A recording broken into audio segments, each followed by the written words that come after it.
everybody, and welcome to another Dream Whiskies broadcast. It's our February broadcast, February 2021, and good to see all and any of you that are here with us tonight. And just to make sure that you know we are live tonight, at least two of my dogs decided to bark right at the off. So good to see you if you are joining us. Obviously we were with you not so long ago. We were with you just last week on Monday because that was a special Burns night broadcast. But of course we are back to our regular Wednesday night broadcast, first Wednesday of the month. And what do we have lined up for you this evening? Well, let's take a look. As ever, I've got some great whiskey cocktails for you. Got three really great whiskey cocktails for you. Pushing the boat out this evening, decided to look at a couple or two or three classic other cocktails and then do my own whiskey version of them, which is not simply, for example, substituting something like gin for whiskey, but taking the idea of the drink and getting whiskey. So three really good cocktails for you this evening. Excuse me. Got a few whiskey bits of news which I thought I'd share with you, and I might pose a few questions actually. Not questions as in a quiz like we often do on these broadcasts, but questions as in, what do you think? What are your views on certain things? So get involved. If I put anything to you, get involved, let us know what's on your mind. Obviously, I'll give you the results of our latest members quiz, so I'll let you know what's happened with that. Plus, of course, give you a last rundown for this baby, which is our Blue Label, which is being given away. This is our Blue Label, Johnny Walker Blue Label, Ghost and Rare, Brewer Edition. That competition is coming to an end this weekend. So last chance if you're not already in the competition to get in there. Plus, we've added a few other prizes to that as well, which I'll tell you about in a second. But before we start, let's see who is with us this evening. So good as ever to see Bob. How you doing? Kieran, Laura, Carl, Jeff, Bruce and Barry from somewhere, but not here. But good to see you. Really good to see you all. You know how we start. Let's get something in the glass. By the way, I'm broadcasting to you tonight on a new laptop. So my last laptop was giving me all sorts of problems. It was actually 8 years old, which I think in terms of laptop is officially antique. So brand new laptop. And what I have seen is that the same thing has happened here with the Facebook picture where it's zoomed in. It's sort of cut off the picture, which tells me it was never my laptop and it's a Facebook problem going on. Anyway, what have you all got going on? Oh, there's a few other people joining us. Adrian, how you doing? Having a single malt from Norfolk's English Whiskey Company. Peated one, not bad. Good to hear that. Bruce got a Buffalo Trace on the go. Bourbon Butcher Old Fashioned. Loving that. The price has gone up on Amazon. The price of this has gone up on there. I think it's just going up. I've noticed it go up by about £100 in the last week. So I don't know, maybe I've got one of the last available ones here. Dave, hi, good evening, how you doing? John, how are you? Here as promised. Good to see you. John, that's my father-in-law. For those of you that don't know, I've said this many times, so some of you do, but John is with us tonight and probably got a decent whiskey. John, what you got on the go? You got a whiskey on the go this evening? And Paul Musson, nice to see you. Sazerac Rye for you tonight. Right, what have I got? In here, Shivers 18. I do like a nice bit of Shivers. I think they do amazing whiskies, especially as you go up the curve and they start getting a little bit older. But love the 18. They've got a drop of 18, and that's what we're going to be using in our cocktails as well this evening. So I will just put a bit of that in a glass. And before we dive into what we got going on, I will say cheers to you. I've just noticed, Carl, you're saying you're on Abelauer tonight. That's good. Barry's on coffee. Well, that's good for Barry because, let's be honest, you don't know where you are. So coffee's better than being drunk and not knowing where you are. Bob, £1,050 now on Amazon. So this is now selling for £1,050 on Amazon. Wow. Kevin, how are you? Kevin McLean, good to see you there. Laura, also on the Abelauer. Good to see. Cheers anyway. Good to see you all as ever. And Kaz, how are you doing? Hi, Paul, Cheryl and everyone. Cheryl's around, not going to be on screen tonight, but she's around. And Kaz actually won our members competition last week. Prize hasn't arrived with her yet, but has chosen, I think you chose the Balvenie 17 Double Woods. That's on its way. Should be with you tomorrow, Kaz, so I hope you enjoy that. Good opportunity, I think, to find out who won the most recent members competition. And that was the one that finished last night at midnight. New one on the go as it runs. We've been running these members competition for a year now. We're into our second year of these members competitions.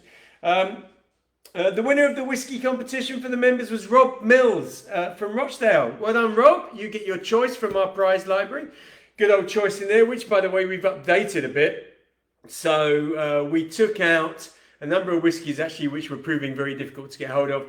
Plus, we updated and got rid of some that nobody was choosing, so we got rid of those as well. So, still, the old favourites are in there, but we got a few new ones. So go and check it out if you hadn't had a look recently. So, well done, Rob. If you're there, are you there? Are you responding, Rob Mills? No, you can't be watching, I don't think.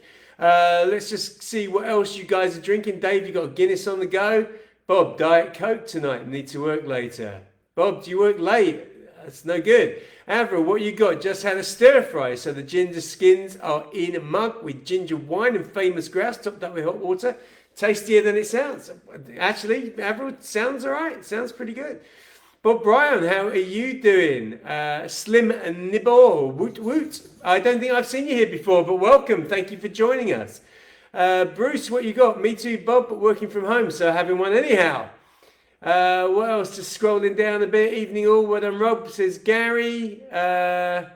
Oh, Slim, oh, Robert. Right, so as in Robin Mills. Got it. So you're not the only one that plays this little joke on me here. I completely fall for it every single time, but good to see you, Robin Mills. That feels better now that I've got that. Yeah, congrats to Rob. So sat with a Cardew Gold Reserve, says Dave and Steve. Hi all. We'll catch up tomorrow. Sorry, looking forward to it. Cheers. I hope everyone is well. And you, Steve. I assume you've got to work now or looking after the little ones, but yeah. Good. So there we go. Rob Mills, Slim the Boy. You are our winner. So many congratulations to you. And our spot prize, by the way, spot prize winner for this week, that is a craft whiskey tasting pack. So 3 little miniatures in there, and they are Pig's Nose, Sheep Dip, and Smokehead. So 3 nice little craft whiskies in there. That's going to Michael Nolan. So well done, Michael. I'm not sure if Michael's ever won the spot prize before. Probably has, but definitely has won our major whiskey competition, the members whiskey competition before. Just to say to you as members, the spot prize competition where we give away these little prizes to our members as well, very few of you actually play it. That's why we get so many repeat winners. So if you don't play it because you think it's not worth it and you've not got a chance, get yourself in there, because I think Kaz has won it 3 times, and that's a reflection not on her being supremely lucky, but not too many of you play it. So get in and play. What else is going on? Got to look after your little girl. Thought you did. Have a good evening with your little one, Steve. And if you're watching this tomorrow, as I'm talking to you, welcome again. Tina Cole, how are you? Colin at work. Tina's at home.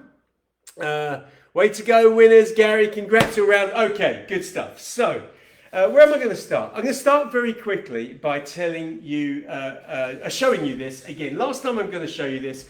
Bob Robertson's just told me that the value of it, which I've quoted to you as £900 value retail, it tells me it's selling for $1,050 on Amazon now. So I have noticed it go up over the last week. But look, it's a great whiskey that if you win it, drink it. But if you keep it, it's going to be worth a few quid for you. It is the first in the series of the Johnnie Walker Ghost and Rare Blue Labels. So there it is.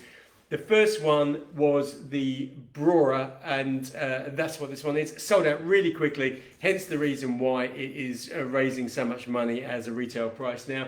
But there you go, we're giving it away to one of you. The competition has been running the whole way through January, finishes on February the 6th, which is just 3 days away. So if you're in the competition, you fancy giving yourself a better chance, go and have another go. If you're not in the competition yet, just 50p an entry, 50p to win a whiskey that is worth over £1,000. So it seems like a no-brainer if you're a whiskey person. The link is in the description. Head over there and get yourself in the competition. Right, enough of that.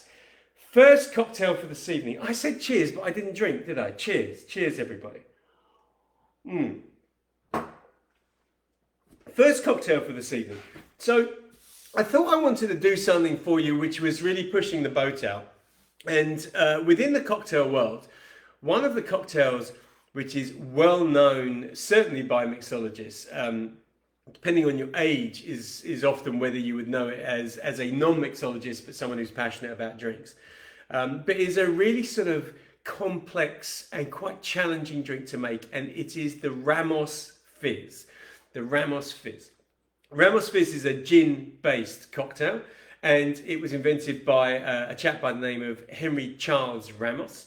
And this was at the end of the 19th century, so the 1880s, 1890s, something like that. So it's a very old cocktail. And the interesting thing about this drink is that it became so popular where he made it that he actually had to employ people to shake the drink.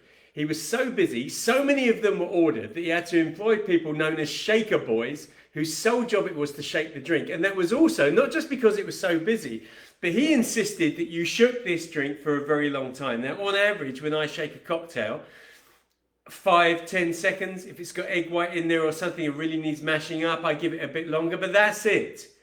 He actually stated, and I don't know whether this is from the horse's mouth or it's sort of been diluted or changed over the years, 15 minutes.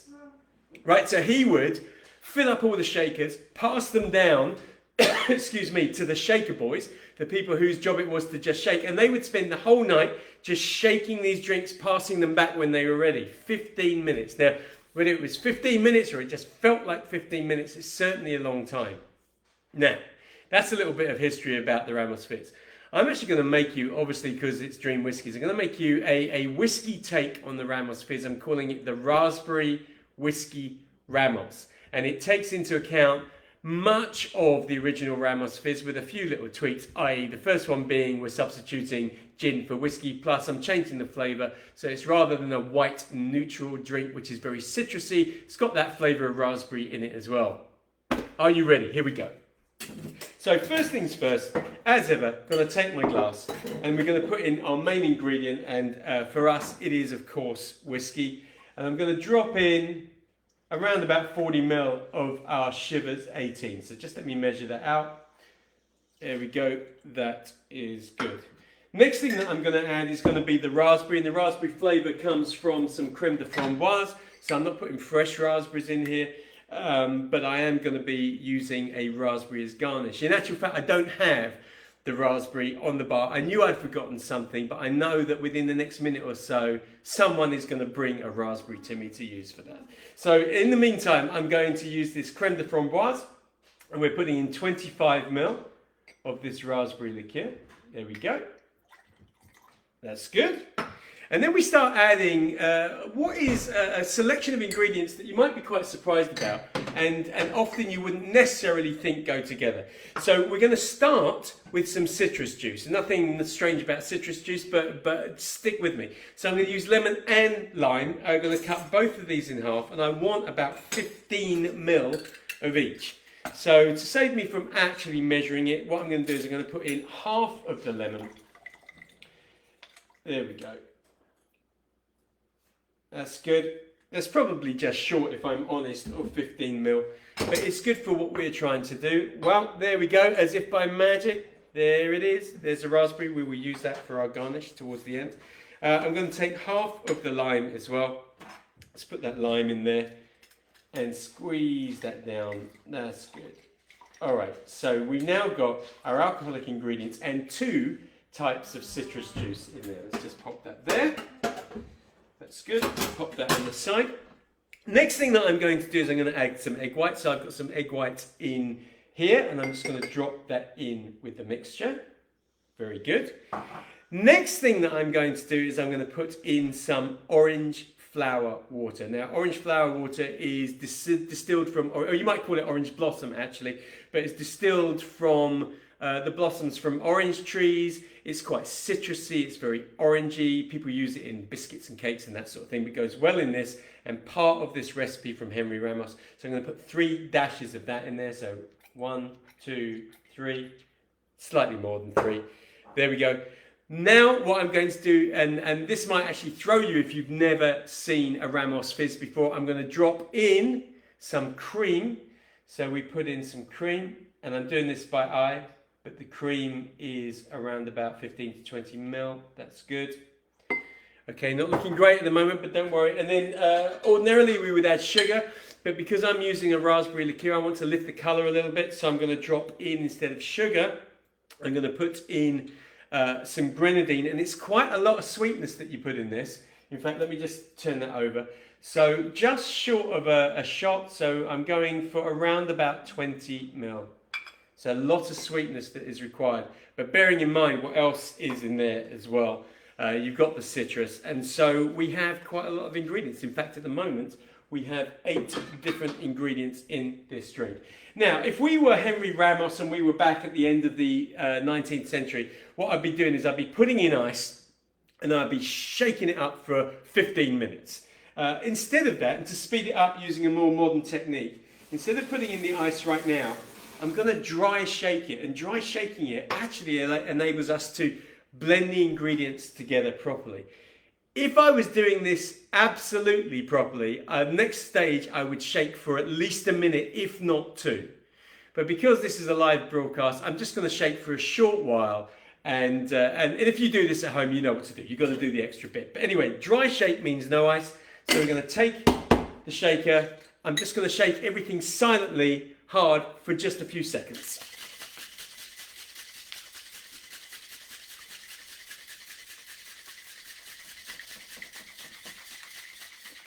And there is no doubt the more you shake this drink, the better it gets. But nevertheless, going to open it up now.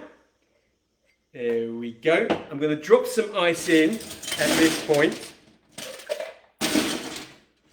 And before I chill it and shake it up some more, I'm going to get our glass into place. So I'm putting in a highball. This is a 12-ounce highball. And I'm also going to get a little bit of soda. In this case, I'm going to put in some cream soda to add a little bit of vanilla, because we're going to pour those together. So here we go now with the ice.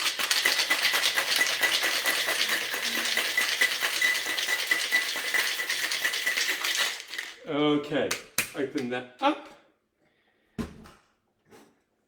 Going to take my strainer because we don't want any ice in the actual glass. And we're going to pour. There we go. And we combine the two at the same time. The soda combines with what's in the shaker, brings it to the surface, and there we go. So, garnish. Well, because this is a raspberry Ramos, I'm going to take this raspberry that was very kindly donated by off-screen Cheryl tonight, pop that on the side, and there we have it, our raspberry whiskey Ramos Fizz. Okay, let's go back into what we got going on tonight.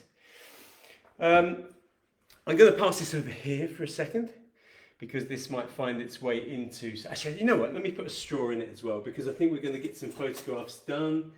And let's put a nice little glass straw in there.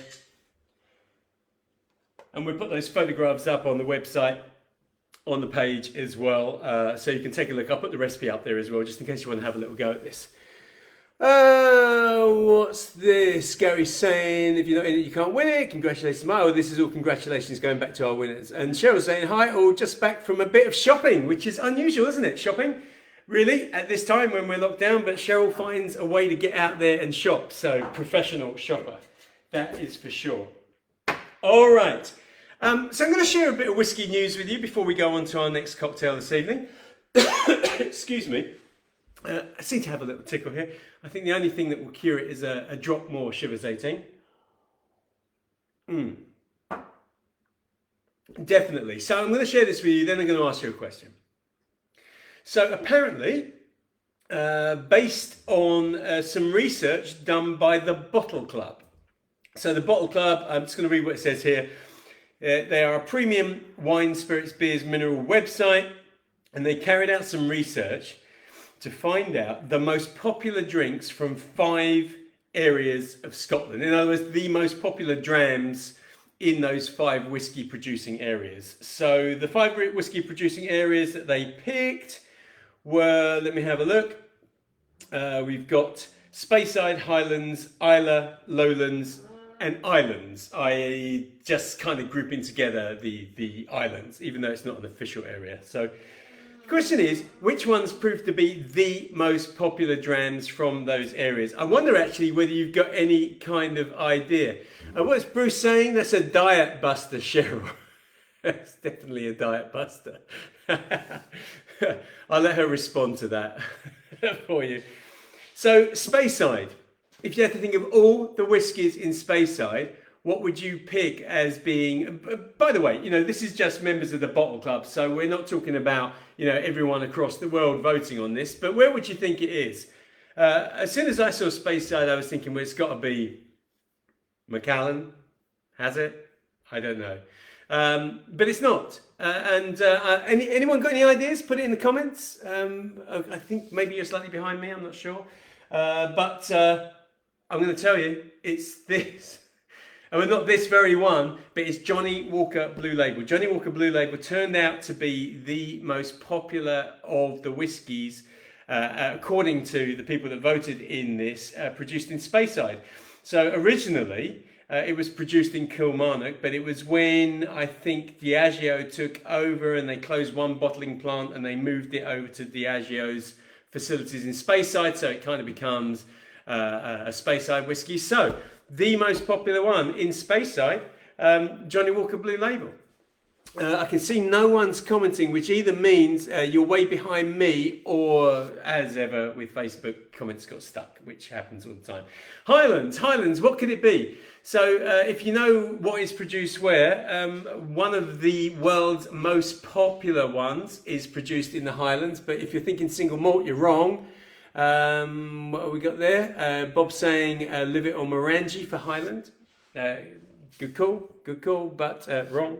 The most popular one is Famous Grouse. Famous Grouse. I don't know how many of you right now are thinking, "Wow, no, not Famous Grouse."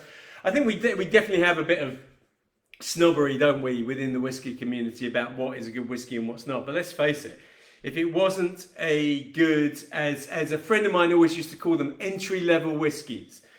I'm not entirely sure whether that was a comment on the quality or not, but he always used to say, great whiskey to start with. If you don't know what whiskey is about, Famous Grouse. And by the way, of course, Grouse produces some line extensions, which are pretty cool, actually. But great whiskey, sells tons. The most popular one, apparently, in the Highlands. Isla, what would you go for? Dave Chilton said Grouse. Well done. Highlands. Any idea? No, it's not Highlands. Just did that. Isla. What would you go for in Isla? So not too many distilleries there. I think 10, maybe, is it 10? Maybe less, I'm not sure. There's an argument about which are open and which are not. Paul was saying Speyside, probably Ardmore. Yeah, I mean, and Aberlour as well. I know that's a massive seller, but no, Speyside was the Johnny Walker Blue. Okay, so Isla was Lefroy 10-year-old, specifically the Lefroy 10-year-old. Lowlands, I'm not sure if comments coming in. I think you're miles behind. Bob saying Smokehead. I don't know if you're just saying that because it's a good thing to say.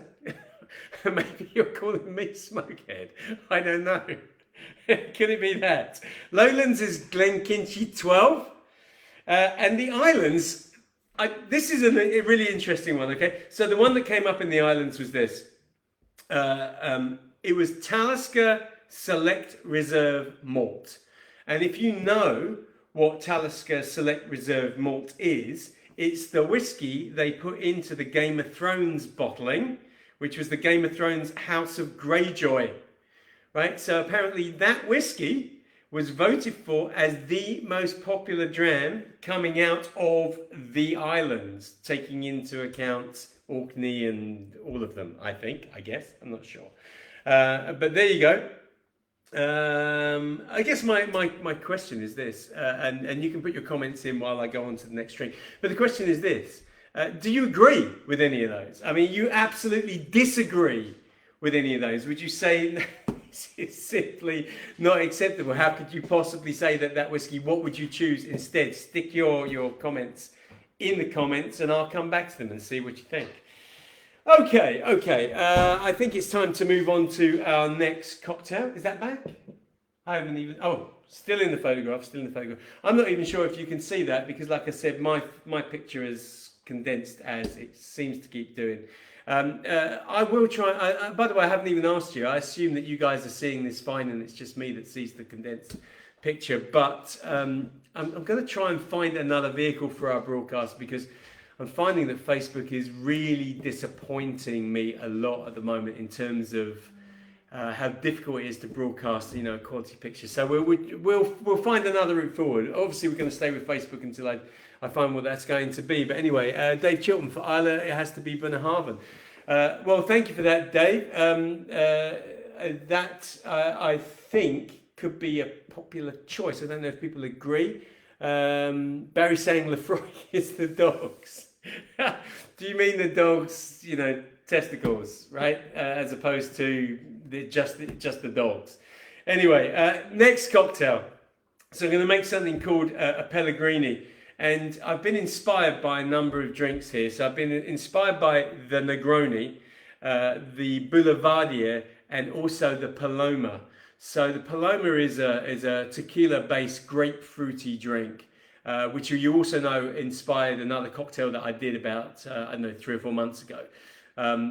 Paloma, before last year, I don't think anyone outside of Mexico was drinking Palomas. Now, it's like the coolest, trendiest drink all across the world in terms of tequila drinks. So Paloma is a grapefruity tequila drink, actually made with grapefruit soda. We're not using grapefruit soda tonight.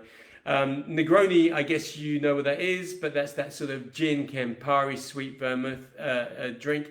And then the Boulevardier is a whiskey version of the Negroni. And I've kind of put all of those bits together with something else. So it's a total hybrid, not just of those three, but with some other flavors in there as well. So let's see how we go with this drink. I called it a Pellegrini. It's going in another highball-esque type glass, slightly different shape. I quite like this one. Actually, by the way, I'm going to have some new glasses coming in soon. So I'll be taking you away from the regulars and showing you some other cool designs. About 12 ounces again if you're going to be making this at home. Shaken cocktail, and we're going to start with our whiskey. Actually, just let me rinse out my jigger from the last cocktail. Let's pop that over there. Didn't rinse anything off, did I, from the last cocktail? Too much chat. So, whiskey. Starting with our whiskey. Putting in a 25ml shot of our Shivers 18. There we go. All right, very nice. Then the following ingredients. So I'm going to take our grapefruit liqueur, which you know I've fallen in love with, hence the reason why bottles are so often empty as this one. Just my I think my favourite new ingredient of 2020 was this one. And I'm going in for 20ml of this, so just under a full shot of the grapefruit. Now I've combined this with Campari before and I'm going to do it again. So we're going for Campari now. And the Campari, wonderful colour, fabulous aroma. And actually whether you like this kind of bitter liqueur or not, if you blend it properly and well balanced in the right drink, you end up with a fabulous tasting cocktail. So 20ml again, let's put that another 20 of our Campari. That's good. And now I'm going to add a fruit flavour to this with another liqueur, but a slightly sweeter fruit flavour. And that's going to be our watermelon liqueur as well, which I've found goes really well with everything else that I've put in this drink so far. And we're going to take this to 20. So we've got a fair amount of liqueurs in here, but lots of flavour and lots of flavour that blends really well together. What you guys were saying to me, now you're talking to me, okay. Kulcherman for Isla, Lefroy, Bruce, Facebook may be the easiest way to pull new viewers into what else is the same back and forth and easy. You're right, that's why I'm still here. That's why we're still doing this, Bruce. It's just slightly irritating with the whole camera thing, but nevertheless. Paul, what you're saying, Highland, possibly a Dalmore or Wolfbar. I love Dalmore, I'm a real Dalmore fan. Kaz is saying she agrees with Bruce. And Paul, Lowlands, Bladnock gets my vote. Excellent.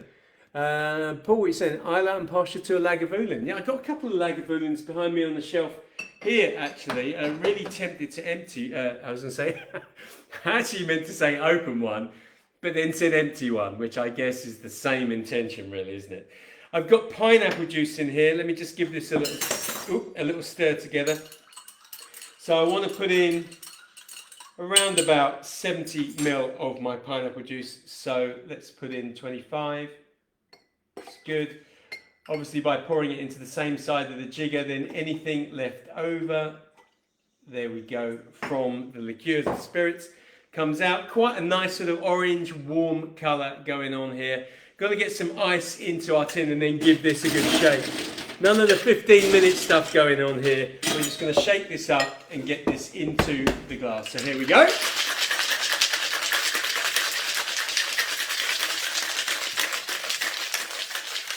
All right. Let's open this up. And I'm going to pour. So I'm going to actually send the ice in with it. And that's because I want to get a few bits of what was in there. But I also want to make sure that I get all the froth coming out as well. There we are. Nice little fit, that drink. And then the garnish for this.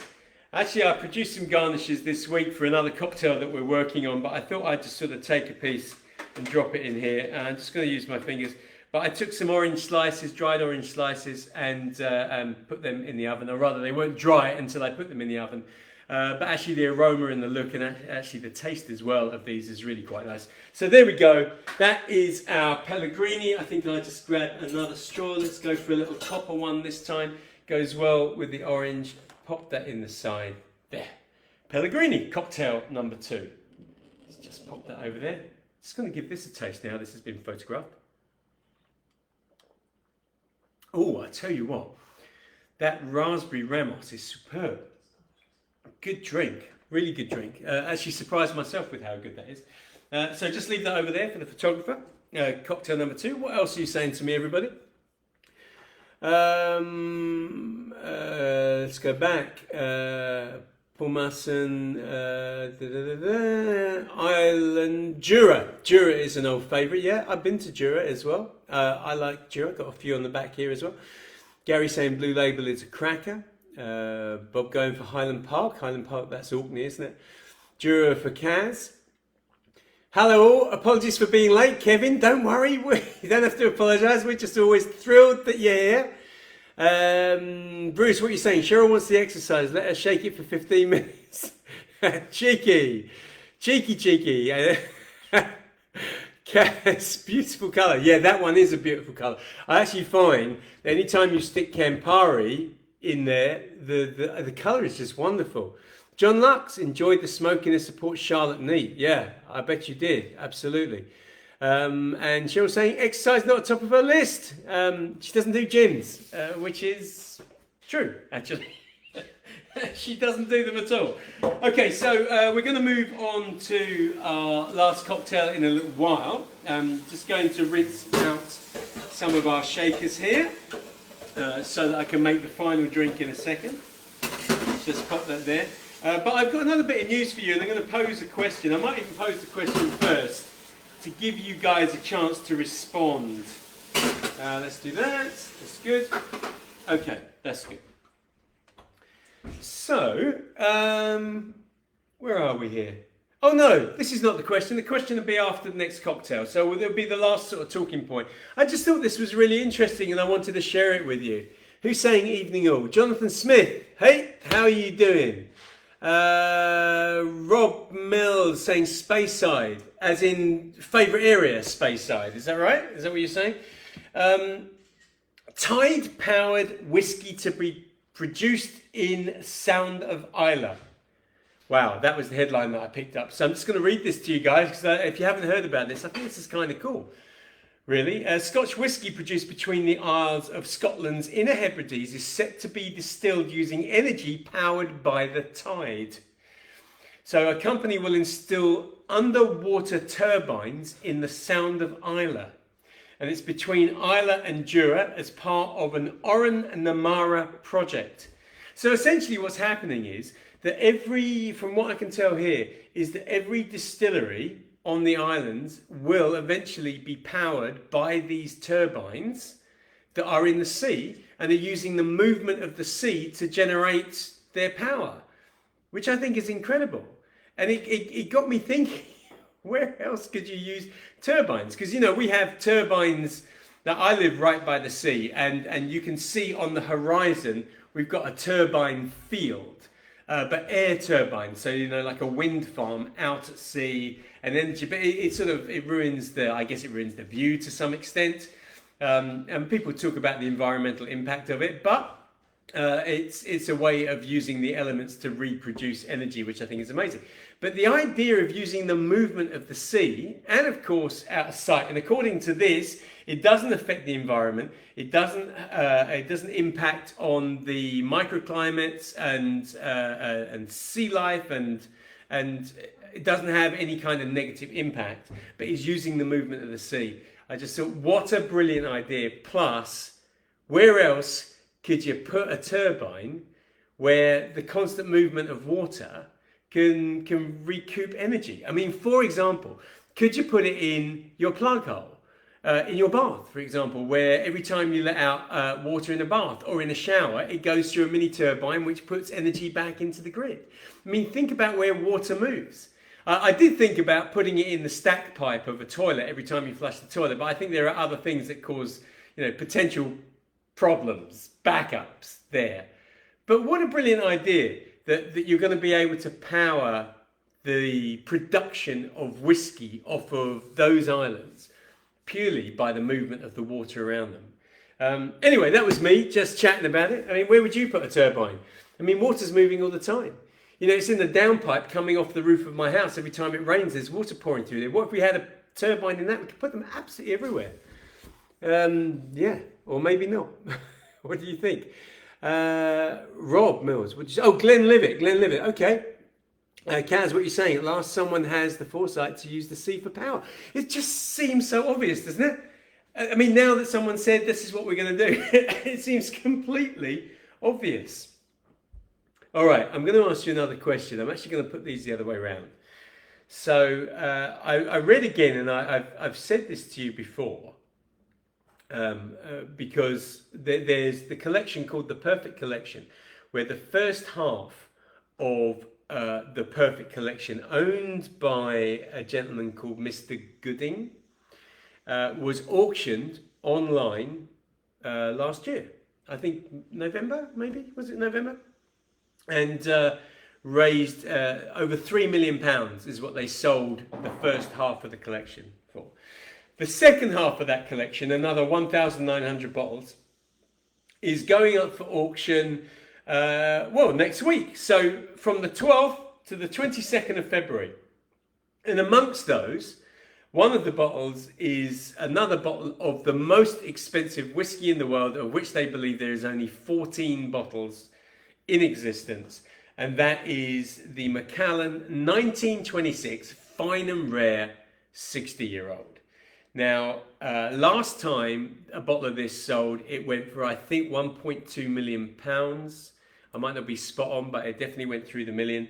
They're saying this one is expected to not only get in excess of £1 million for that single bottle, but is also expected to set a new world record. So they think it's going to sell for the most. It comes from cask number 263, containing liquid distilled nearly 100 years ago in the height of America's Prohibition.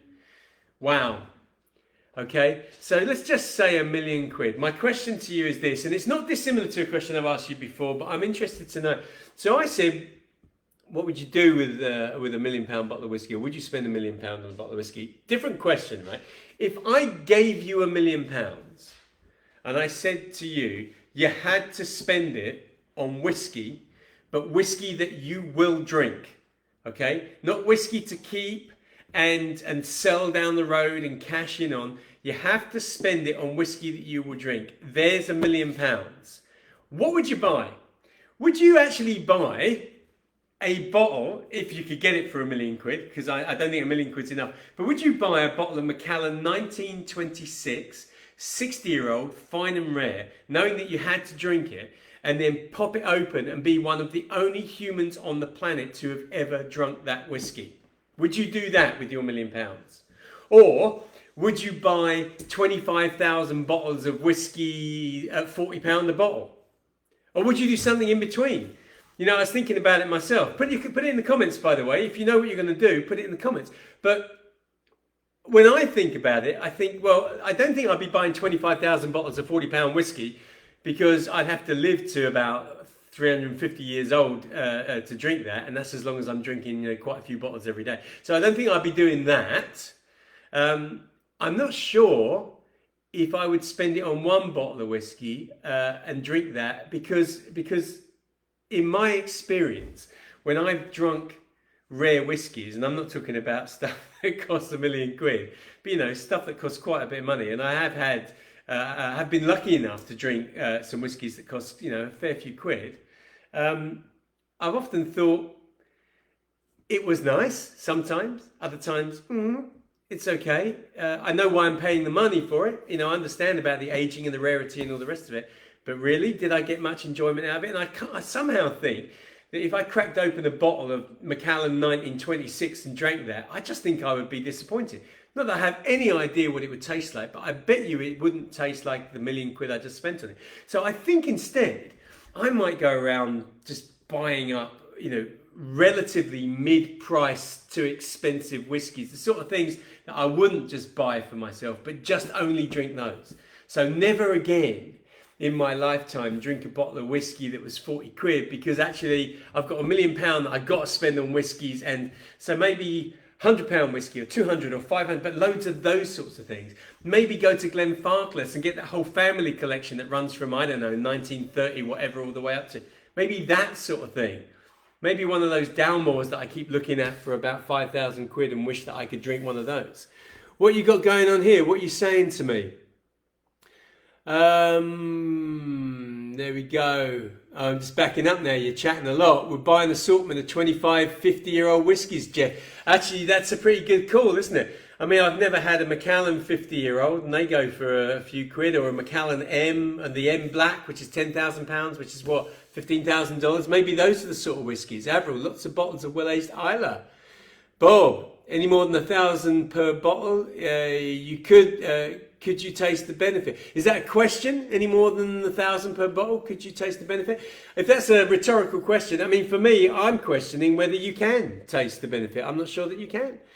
Kaz, a good selection of the higher price whiskies. Yes.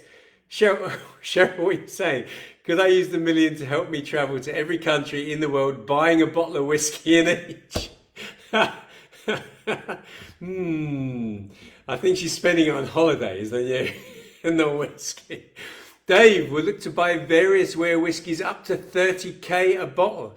It's interesting, isn't it? Because 30k sounds like an extraordinary amount of money to spend on a whiskies, but on a bottle of whiskey. But how many of those are you going to get compared to one bottle for $1 million? At 30k a bottle, that's what? That's 30 bottles. 30 bottles of whiskey? Yeah, more. 35. Jonathan, Paul, give me $1 million and I'll buy a Croft on Isla, buy a still and make you some exclusive Isla whiskey. It would be the least I could do. It's very kind of you, Jonathan. Listen, if you're going to get away with that, I think my wife's going to get it first for the holidays, don't you? Carl, 1,000 bottles of good whiskey. Kieran, I would buy a 500-gram bottle and then spend the rest on £10,000 bottles. Okay. Barry's just put several bottles. Bruce saying, I'd have my friends buy $200 whiskies and pay them each $2,000 for them. Hey, Bruce, you just got a good heart, haven't you? Got a very good heart. John, this is my father-in-law. What are you going to do? I would buy 25,000 bottles of Tullibardine and work my way through them until I kick the bucket and leave the rest to you. Thank you. I'll tell you what, John, instead of doing that, why don't you buy some of those 25 grand Tullibardines and you could get, 40 of those? Is that right? Does that work out? Get 40 of those and you and I could drink the lot together. Bruce, at least they wouldn't have to prep you at the morgue. That was to you, John, just in case you didn't realise that. Richie, think, what is that? 100,000 would be the max. Is that right? Is that what you're saying? 100,000? If I had $1 million and had to spend on whiskey? Paul, I'd be buying a lifetime supply rather than just one, and quick calculations in the head means a limit of approximately £250 per bottle would take you to 80. Is that 80 as in age, right? Drinking what? One a day? I'm not quite sure what you're working out there. John Lux, what are you saying? No different than smoking a pre-embargo Cuban cigar. They do age nice. Okay. Sure, no. Then you would both kick the bucket together, right? Okay, that was good conversation. That one. I mean, it's. I think we, as whiskey fans, I think it's in our nature. Once somebody says, if you had a million, but you had to drink it, that becomes real fantasy land. Hence the conversation. So I like that. Listen, guys. If somehow I land £1,000,000 out of the sky, what I'll do is, and it's absolute promise to all of you, I will make sure that Cheryl can go on holiday and I will sit here with a lot of you and I'll drink a very expensive whiskey and you can sit there hating me for it. Actually, that's not much of a promise, is it? No, I'll put them into little, I'll put them into little miniatures and send them out to people as well. I've only said that, of course, because I never anticipate getting £1,000,000 out of the sky. Right. Let's do our last cocktail of the evening, and our last cocktail is a whiskey Melata Daisy, okay? And this is based on another drink. This is another really great drink that I love. Really strange combination of ingredients, and I just wanted to try it. I wanted to whiskeyfy it. The Melata Daisy is a drink produced by the Connaught Bar. Connaught Bar, look it up if you don't know it, but it's a real sort of high-end bar, fabulous reputation for drinks. And their Melata Daisy, I've more or less stolen the whole recipe, just changed the main ingredient. I think they make their Melata Daisy with gin. I'm making it with whiskey, and I just think it's going to work quite nicely. So here we go. We're going to actually start with a pestle, and I've got my mortar and pestle here, and in here I've got some fennel seeds. So there's all sorts of ways for us to put that kind of flavour and aroma of anise into our drinks. There's enough liqueurs that already have it in, and there are different sort of spices as well that in one way or another impart that anise. But fennel is very particular. It's more than just anise. It's quite sort of spicy. It's kind of almost peppery, I think, peppery and spicy. So I've got here a heaped teaspoon of these fennel seeds. I'm going to put them all into my pestle. And I'm not going to grind them down into a powder, but I just want to break them up. I just want to crack them a little bit. So I'm just going to break them like this. And the idea is that I want to be able to strain them out of the drink when I serve them, but I want to break them up. Wow. God, the aroma is really intense. It's flying off of there. But yeah, I want them to leach their aroma and their flavour into our drink. So I think I'm good with that as it stands. So right now, first things first, I'm just going to empty those into our cocktail shaker. Let's put this back to the side here. And then I'm going to add some whiskey. And I'm going to get our whiskey in now because I want it to sit for a little while I'm doing something else to this drink. So I'm going to take the whiskey, putting in 40 ml of whiskey. So I've got a 35 ml line. I'm just going over that. And that means that now our cracked fennel seeds have got a chance to infuse with the whiskey. So got to let that sit there for a second. Now, while that's happening, just going to prepare our glass. Going back to my favourite sort of coupe of the moment. This one, like I think I mentioned earlier on, I've got some more glasses coming from the same sponsor. In this kind of style, the retro ones, so I'll be using those, and you can see those as well coming up. But I'm going to put a cocoa powder rim on this glass. So on my plate here, I've just got a little bit of cocoa powder, the sort of stuff that you use to make a drink or put in a cake. And I'm going to take my lime, the lime that I cut in half earlier on. I'm just going to run the edge at the top of the glass in that, and then I'm just going to spin that around, dipping that into the cocoa powder. There we go, like so. And then our glass is ready. I'll just show you that up close to the camera. Can you see? So we've got a nice little cocoa rim on that glass. Okay, let's put that to the side and move that back out the way. All right, now we're going to bring our drink together. So, some juice that goes in here, and the juice is lime. So I've already got some lime there, but I need more. So I'm going to take my juice squeezer, and I'm going to put in the juice of a whole lime. So let's get all of that in there, like so. There we go. Let's take that one out, and then let's put the other half in as well. And lime and whiskey goes together really well, as you know. The next two ingredients are quite challenging, and I think the fact that somebody came up with this version of a drink with this combination of flavours is quite impressive, really. I mean, I do know from my own sort of mixology creation sessions, and often Cheryl and I sit here at the bar trying to come up with new drinks together, and we'll have an idea and we'll try and put something together that we think is going to work and it doesn't. And then you try something completely off the bat that you think, well, this isn't going to work, and surprise, surprise, it does. And I think that's maybe why this has worked. Now, the next ingredient that I'm going to put in is creme de cacao, the brown dark creme de cacao. So this is chocolate and vanilla flavour. And now you can see that we've already got lime juice in there. So this is kind of interesting, isn't it? Especially with the cracked fennel seeds. Putting in 25 ml of our dark creme de cacao. Let's get it up to 25. There we go.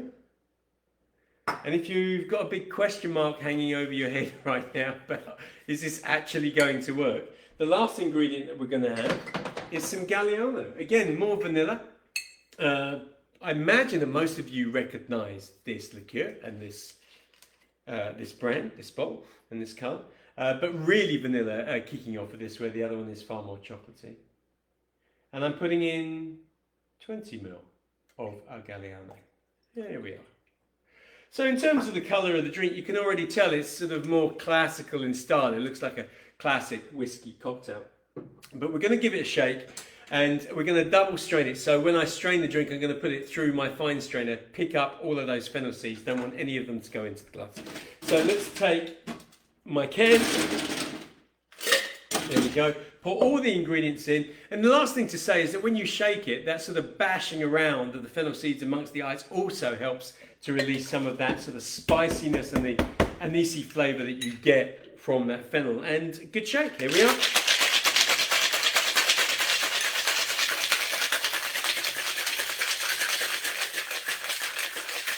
All right.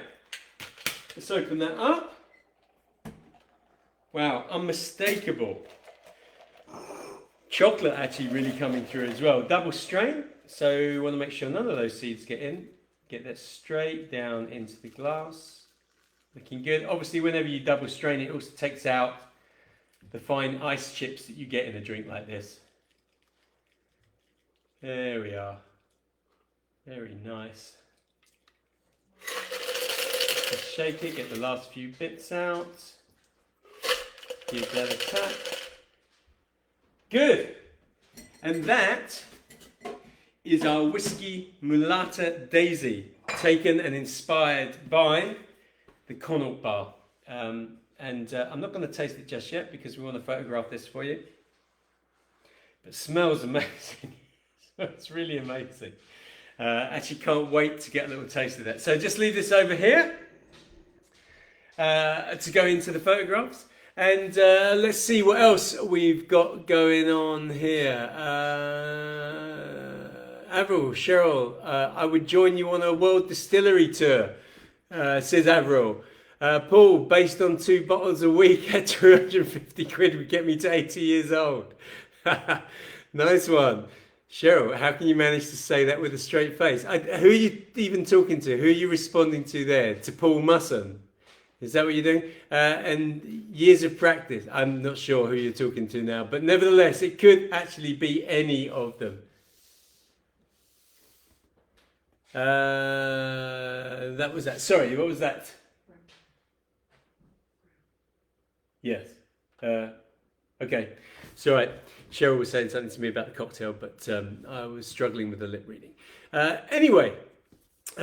Those are our cocktails for this evening. I'm just going to do a little recap for our session, and just to remind you, of course, very last chance. We will be giving this whiskey, which Bob has actually told us is now selling for £1,050. This is without doubt the most expensive prize that Dream Whiskies have given away to date. I'm not saying that this is going to be the most expensive forever, because if we keep heading in the right direction, they're just going to get better and better. But £1,000 whiskey is going to go to someone, not necessarily someone watching this broadcast, because the winner might be entered but not watching, but someone is going to win it. So you've got 3 more days to get into the competition.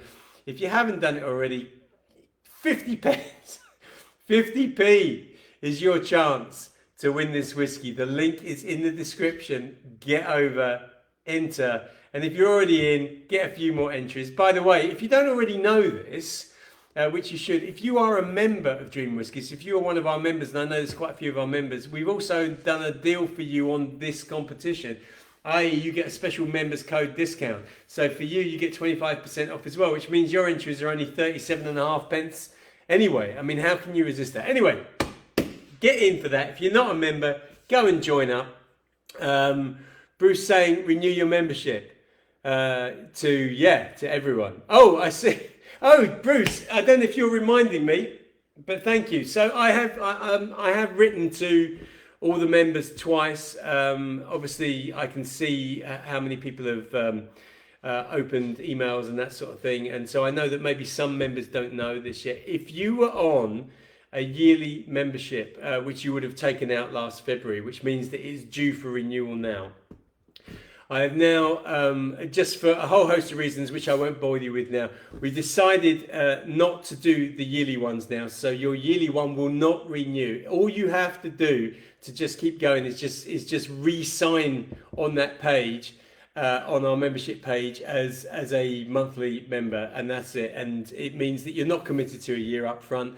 But it gives us more flexibility this end, which is why we have done it. So it means that if you suddenly find that as a yearly member you can't get into the competitions, I'm talking about the members competitions, it probably means that your membership expired because it's a year since you signed up, and all you've got to do is go back to the member page but just re-sign as a monthly member. I hope you're all cool with that. If you look in your inboxes, you will find a couple of emails from me, amongst all the other ones that I throw at you. Sorry about that, but you will find a couple of emails from me explaining all that. So get into that competition, get over to the site, make sure that you are still with us here at Dream Whiskies. Right, what's this chat going on before we go over? Kaz saying, shame we haven't got smell-o-vision. What for the Melata Daisy? Yeah, if that's what you're referring to. Really smells great. Jeff wants taste-o-vision. Now that would be something. Try licking the screen. Do people do that? Do they get that desperate? After I spill some bourbon on it, says that, and I haven't noticed my email. Okay, Barry. Well, it doesn't matter. I mean, nothing will go wrong. All it means is that instead of your bank, or rather, the system taking a year's worth of membership from you again, it will just take it on a monthly basis. That's all. That's the only difference. Look, guys, girls, Dream Whiskies fans, Dream Whiskies family, I think I'm calling you guys now. I feel like we've been together a long time, all of us, you hardcores and me and Cheryl. And so look, I just want to say thank you very much for tuning in as ever. Have a great February. It's less than 10 days? No, 11 days. 11 days to Valentine's. So I hope you all get something on Valentine's Day in the form of a card or some flowers or whatever, or send something to someone. And if you don't have anyone in your life that's going to send you anything, well, Dream Whiskies will send it out to you, as in right now, we will be sending love to you all on Valentine's Day. Have a great Valentine's Day. Have a great February. We will be back for our regular first Wednesday broadcast on the first Wednesday of March. Until then, look after yourself, keep safe, keep well, and keep playing with Dream Whiskies. See you soon.